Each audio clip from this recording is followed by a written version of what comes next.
Good day, wherever you find yourself in the globe. This is Kingdom Economic Forum in partnership with the New African Concept.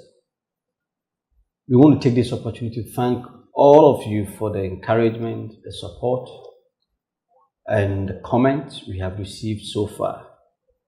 Over the last 6 weeks, we tried to look at how nation died, the causes, the historical perspective. As part of the episode, we also looked at how we can identify the value system of respective nations. We use Ghana as an example by looking at our national flag, national anthems, and the like. For the next 2 weeks, that's today and next week, which we believe we will also continue next year. But for the next 2 weeks, we want to set a tone for another important discussion, the philosophy of nation building. But today and next week, the foundation has to be established. We believe that the major foundation for us to discuss had to do with the mindset, the philosophy of nation building, the mindset. And those of you who are in Ghana, you've heard people mention Ghana first and the like. It is a step in the right direction, but we want to look at it as to how we can reorient our mindset. I know the current government coming to power, they mentioned the word reset. Since they came, I haven't, maybe Doug will tell me whether they have seen any reset agenda. The reset agenda is a mindset agenda. It's not about projects. Projects, we will do it, but if the mindset is wrong, people will use project to amass wealth and nothing will happen. So, Mr. President, if you are listening to us, the reset agenda has to do with the mindset revolution, so that people will begin to love our dear nation, Ghana. Look, I want to use this opportunity to invite my brother, but if you have not liked our YouTube, that's the Kingdom Economic Forum, like it, share, subscribe to it, because here the message that we present are messages that will reorient you to live a better life. Trust me, it's a kingdom message that we are pushing. So if you have not liked it, invite a friend to invite a friend. Those of you on right now, please invite somebody. Tag somebody. You can also watch us on our Facebook, the same Kingdom Economic Forum, to help. Look, your comment. Yes. What we have discussed so far, and then what we intend doing today and next week. Okay, so once again, you are all warmly welcome to another episode of the Kingdom Economic Forum. As Nana rightly said, we've been reveling through the subject of nation building, and we've been exploring the historical perspectives and then where we are now. For the next 2 weeks, we want to lay the foundation still on the subject of nation building, but this time looking at the philosophy of nation building. So then I think we can do the philosophy of nation building. And as you rightly said, the real resetting is a mindset thing. The external, mostly we focus a bit more or much more on the macro elements, which are all very good. Maybe the infrastructure, maybe the GDP, and then inflation, and several. I won't cut you short. The GDP thing you are mentioning, they use it, but nothing is happening. It doesn't reflect it doesn't reflect. They are actually good indicators. The only thing is that there is a way it plays out on the material dimension. Unfortunately, and that is what happens when there is a defect with our mindset. So that now you can see that maybe the dollar rate has come down, but some way, somehow, many people are still complaining that it has not been in the considering or concerning national progress. However, it always starts with a mindset. The mindset. And that is where we want to explore for the next couple of weeks. looking at the philosophy of nation building. From this introduction, many people think that all of a sudden a nation is developed. The others are praying to God so that Ghana will develop. We are doing so many things, and it's as if God is not answering our prayers. Is it right to assume that all of a sudden then Ghana is developed? Do we have that magic one kind of thing that by prayers Ghana will develop? Is that? Yes, I think in previous episodes we've tagged on it in one way or the other. Obviously not. Unfortunately, and it is part of our worldview or mindset as a people, which is spiritism. And we've already explained that in spiritism there is over-reliance on the divine or on the supernatural, so that even the basic things that we ought to do for ourselves, we then subscribe it to Nyame Beye, God Day, and then we end it there. But God cannot do that. But I always say that the Japanese have a proverb, which is a man what he has to do for himself.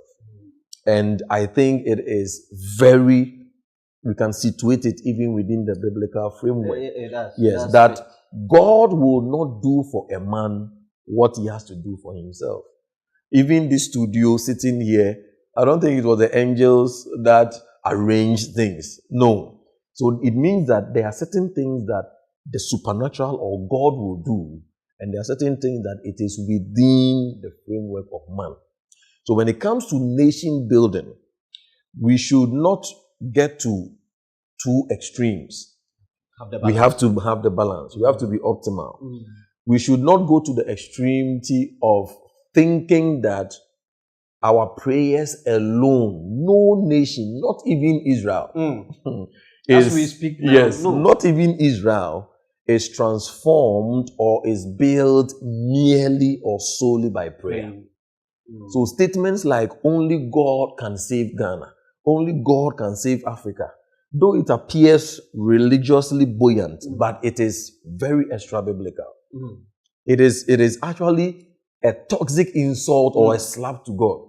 But by saying that, what we mean is, then it is God's will, wish, and intention that Ghana and Africa should be in such a state. Where it is. Because after all, He is the only one who can do it. So if He has chosen not to, there's God hasn't done as well. That's not true. But on the surface, it appears, very spiritual language. Only God, only God can save Ghana. Only God can save. So we should not think that prayers alone can save Ghana. We've been praying and we still have to pray. However, we must go beyond it. Watch and pray. Watch and pray. And we shouldn't also go to the other extreme of cutting off the place of God, spirituality, and prayer. Maybe we quote or we adduce to certain countries or nations and say, oh, maybe they are without God, so we don't need God. And that also will be trying to solve a problem, but ultimately creating another problem. And that is where we are in the world at the moment.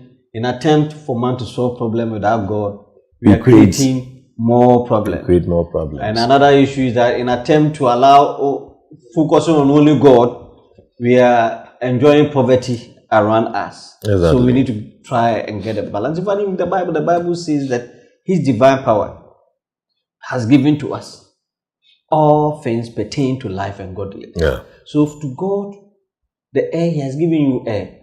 He's giving you the brain. Even He's giving you the opportunity, those who are even Christian, He has allowed His Holy Spirit, who created the world, to come and live in us. That's right. So the question is, what else do we want God to do? Because the essence of prayer is to receive from God.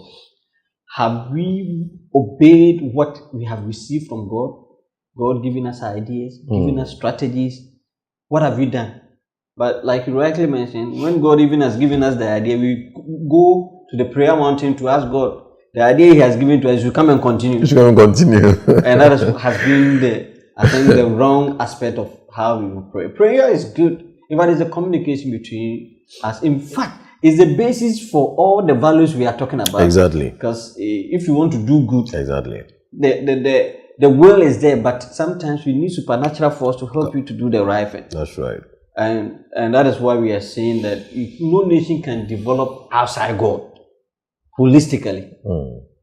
And it also takes man. God needs man to develop a nation. So there's a kind of what do we call it? God has a role to play. We also have a role. Exactly. And I think where I sit, as far as Ghana and Africa is concerned, God has played a very significant role in our development. Looking at where He has placed us, the environment, the resources He has given to us. In fact, God has not, He has been so good to us. Extreme. And I think I said in our previous aid that I think that the Garden of Eden was somewhere in Africa. You believe it is Africa? Eh? Yeah, I'm tempted to believe, because Prof, we don't have extreme weather conditions. No tsunami, no tornado, hurricanes. All the flood that we see are all human-generated floods. Because all the difficulties we see around are induced by us. Man-induced. That's why it has become important for us to look at the mindset, which is critical. It's very, very critical. And I strongly believe that, so just like you're saying, so the optimal is that we must have, when you take America, the American eagle has two wings. Now, these two wings, one of it is pointing towards the religious arm. And that is one of the major contributions of the Reformation. That the Reformation gave the Western civilization is moral fabric. So much so that it has now sunk into their culture. So you don't have to be a Christian to be relatively or averagely honest. Even the average or the 80s American is likely to be more honest. To be more honest when you are dealing or transacting business with than even a black pastor, a bishop, archbishop. The church, especially through the Reformation, gave that arm, that religious arm or spiritual arm. And that is one of the wings of the eagle, the American eagle. Then the other wing was through the Enlightenment, which became issues of battle of ideas, the philosophers, and then critiquing things, creations, innovation, science. So the other wing is pointing towards philosophy, creativity, innovation, science, technology. So the flight of the American eagle is sustainable, the extent to which both wings are allowed to flow well.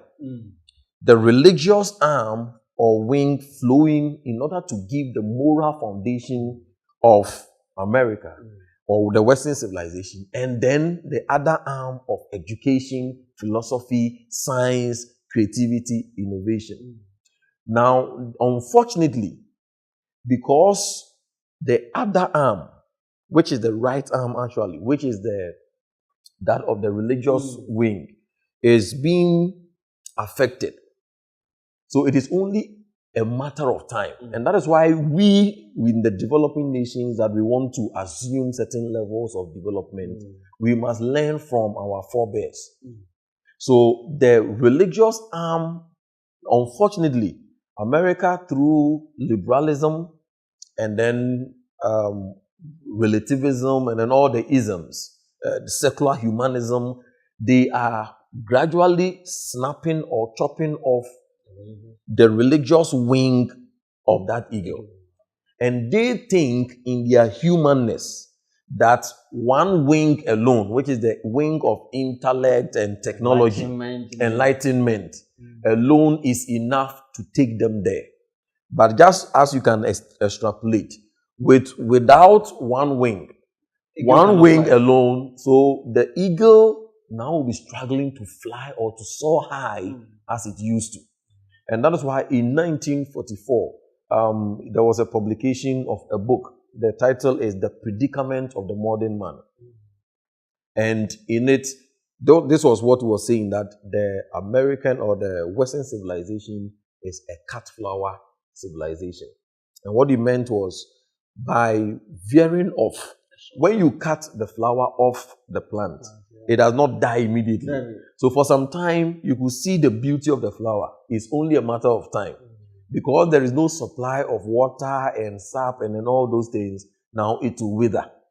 The Western civilization cut off from God, it is only a matter of time, it will wither.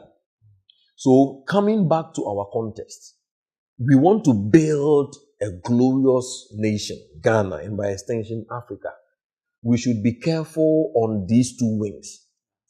The religious wing alone will not do it. Neither will the infrastructural, creativity, name it. So now you see, we also, when we're doing the coat of arms, so we also have an eagle. I think we have two. One on the right, one on the left. I can imagine the state of their wings. Because for us, they are wingless. Yes, for us, I don't think we have any of the wings. Because when you come to the religious, we are religious, but it is not a transformational element. And it is not a religion that affects the culture. It is a religion that appeals to sentiments. So, for instance, we would love that you would say that Ochina Nyamiya Adomwa. So, let's say if I'm traveling to Kumasi tomorrow, and then you ask me, what's your plan for tomorrow? So, Ochina Meko Kumasi. David, Ochina Nyaodia. Also, can I say Ochina Nyamiya Adomwa? That's our religious, flavor. Superficial. Very superficial. But we don't have a problem that this same person is being corrupt at the workplace from Monday to Friday. We have a problem if you don't use the right religious language. Jargons. Now, so sikana miya wo ejuma munum die. Oh, then there no problem. After all, I'll give even tithe. Sorry, so I don't believe we have a strong transformational religious wing for our ego. And when it comes to the philosophy or the intellect, and also we have not even started. So, in short, the Ghanaian eagle is wingless. I think even Nigeria also has I think they have an eagle.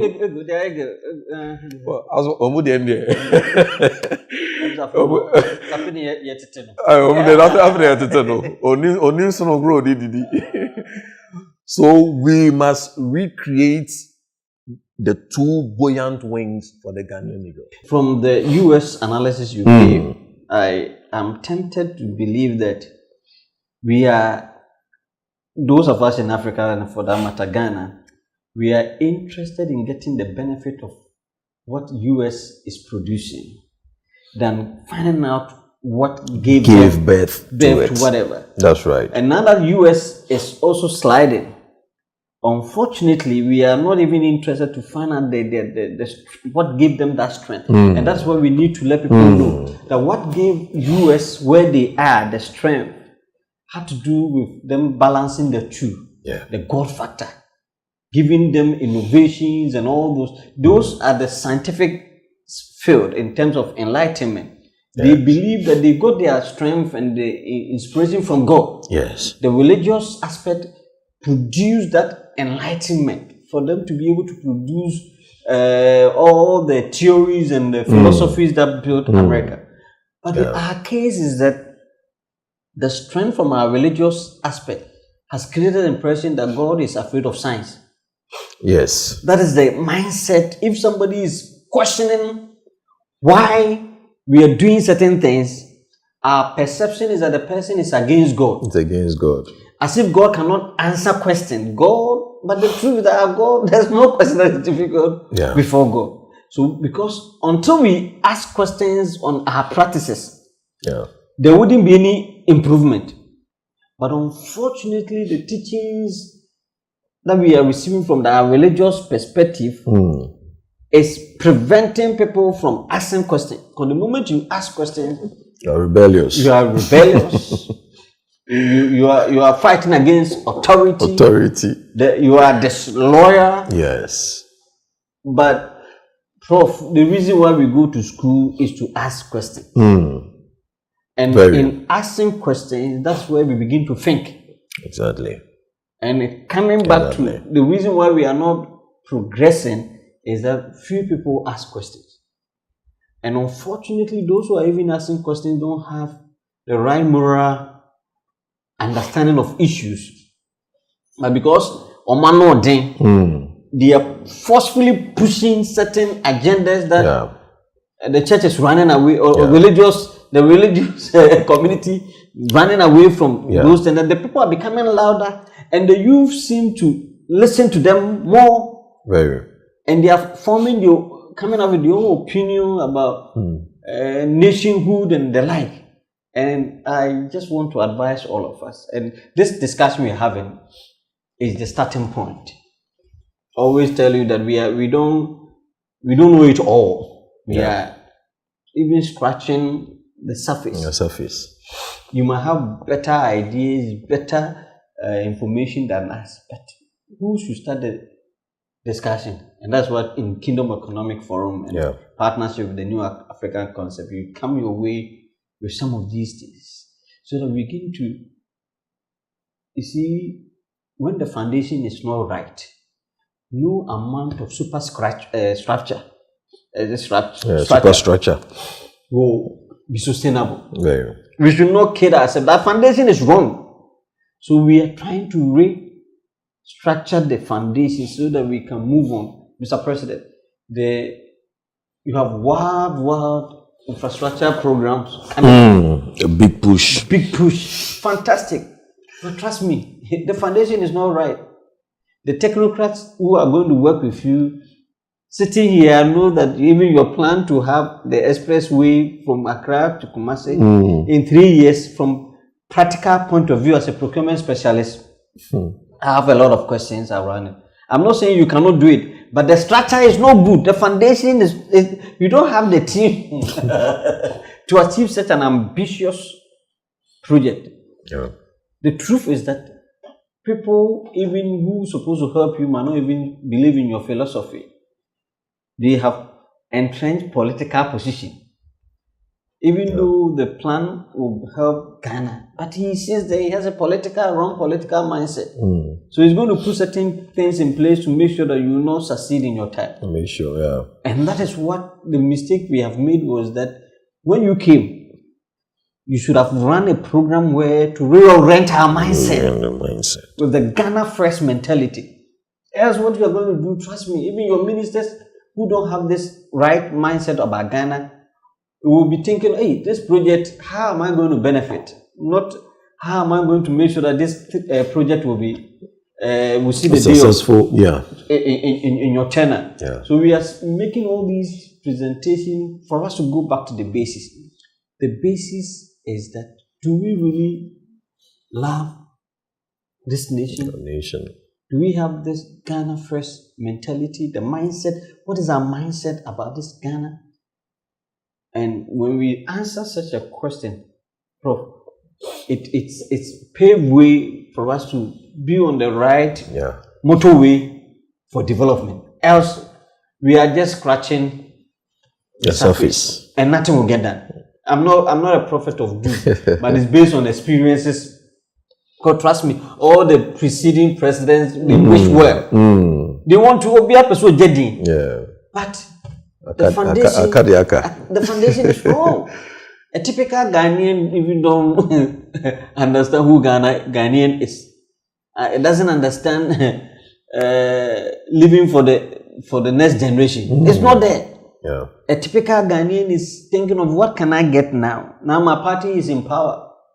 What can I get? My party is not in power. What can I do to break the president's momentum? These are realities on the ground. Until we do a proper reorientation from the mosque, from the church, from the communities, the traditional level, to know that it's Ghana we are building. our wrong competitive mindset in the political line will not make us achieve where we want to go. Maybe you want to add so that. Yeah, so just like you're saying, Nana, with the foundation, once it is weak, then whatever superstructure you intend to put up, it will go nowhere. And that's why we were hoping that with a resetting agenda or narrative, it will not only be on the macro level, but primarily a wave of reorientation. So these two wings, the foundation is on the religious. Well, the religious then give birth to the philosophy, which is the topic we want to really focus on. The philosophy, because the philosophy becomes the values. It becomes the mindset of the people. So imagine you have people who do not love their country.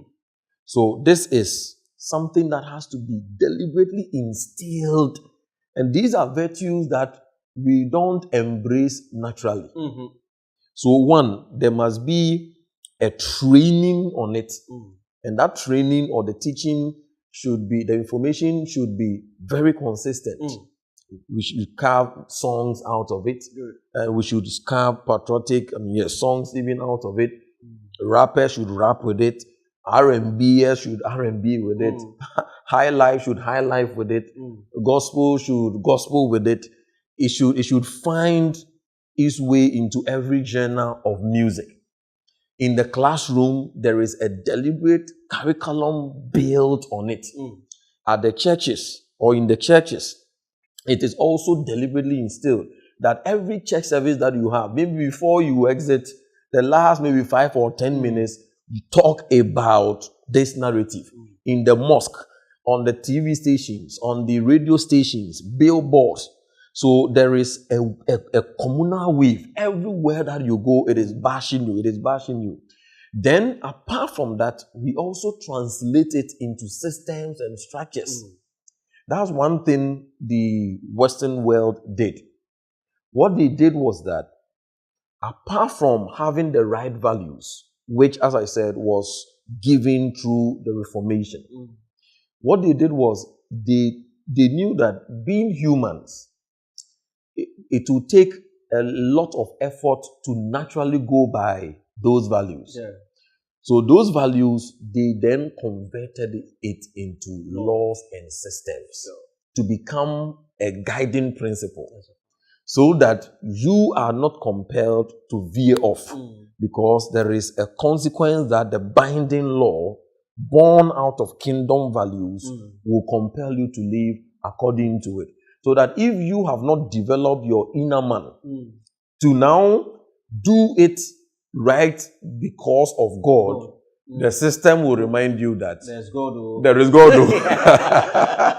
The system will remind you that there is God. There is God. So you keep on doing the right thing. So that, for instance, corruption, genuinely, the Christian or the believer chooses not to be corrupt. Not because of the threat of the punishment of the law, but because he has a greater reason why he will not be corrupt. You want to live to glorify God. To glorify God. But then, when you have Christians who have been transformed at the helm of affairs, then now they will convert these values into policies and laws. So that the people within, or including the Christian himself, who have not developed that inner capacity to do it for the glory of God, at least for the fear of the law. Punishment. Yes, if the person will be compelled. You can't say, oh, the system is working, you know.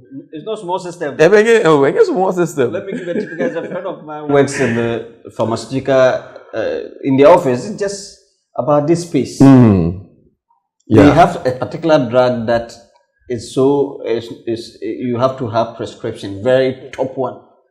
It tells me that about 5 people have the key to that where the drug has been locked. Apart from that, within that small space, they have 16 cameras. They have 16 cameras. So I'm talking about the system they put in place so that even when the devil is doing your heart, the system will make you holy. So the system will make you holy.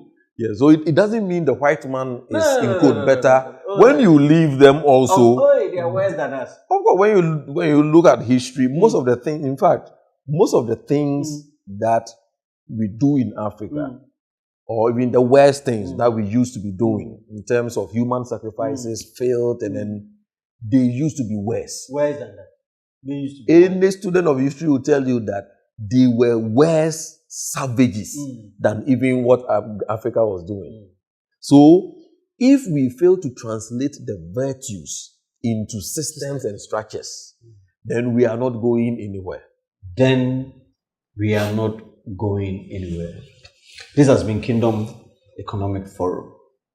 We came just for a quick intro, but next week we will go further into some of the values that we, as part of the research. Let me give you an information. We don't sit here and just talk.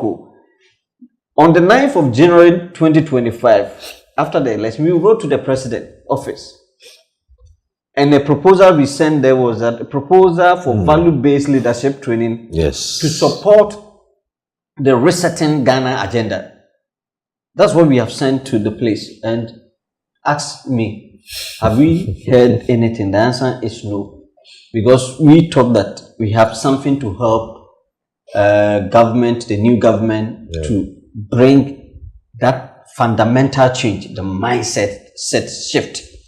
And in partnership with the New African Concept, we send that proposal. Anyway, if you are listening to us and you are well placed in governments and you want us to resubmit this to you, we are ready. We are not just talking theory. We know there's a system we can help this government to achieve its reset agenda. As we have said, the reset agenda is about mindset shift. It's not necessarily infrastructure, because when you build streets full with gold, nice one, and you hand over to a person with wrong mindset, there will be a galamsey on the road.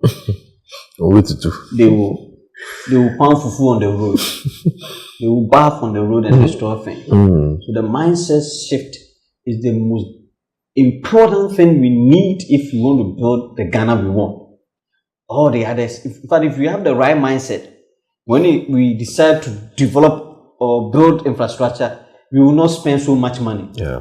The minister who is there, who is championing this big push, the big boys who are pushing for the big push, trust me, their motivation is not the infrastructure. If they have the wrong mindset, that they want to amass wealth for themselves, then that will be their motivation. But if we have the right mindset and we are pushing, trust me, the Ghana we want, we will achieve it. This has been Kingdom Economic Forum. We thank you for staying tuned with us. Meet you next week. Try once again, like the page, share what we have discussed with friends, and we want to get your comment and your contribution. Until we come your way next week, this has been Dr. Joshua Ponsafo and Elder Berema, the Champon Sapon, the second. Asante Samahini. Till we come your way next week. Bye bye.